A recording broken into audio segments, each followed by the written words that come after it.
జాతీయ స్థాయిలో రాష్ట్ర కీర్తిని చాటిన విశాఖ స్కేటర్ వి అమృతను రాష్ట్ర మంత్రి మండిపల్లి రాంప్రసాద్ రెడ్డి ఘనంగా అభినందించారు.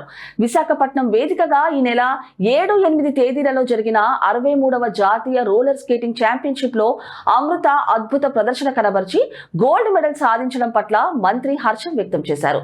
విజయవాడలోని తన క్యాంప్ కార్యాలయంలో అమృతను పరామర్శించి ఆమె సాధించిన పథకాలను చూసి అభినందనలు తెలిపారు.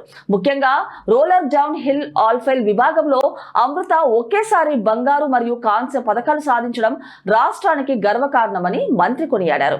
ఈ సందర్భంగా ఆయన మాట్లాడుతూ క్రీడల్లో రాణించే ప్రతిభావంతులైన యువతకు ఆంధ్రప్రదేశ్ ప్రభుత్వం ఎల్లప్పుడూ అండగా ఉంటుందని భరోసా ఇచ్చారు. అమృత భవిష్యత్తులో అంతర్జాతీయ వేదికలపై కూడా భారత జెండాను రెపరెపలాడించాలని ఆకాంక్షిస్తూ ఆమెకు ప్రభుత్వం పరంగా అవసరమైన అన్ని రకాల సహాయ సహకారాలు అందిస్తామని హామీ ఇచ్చారు.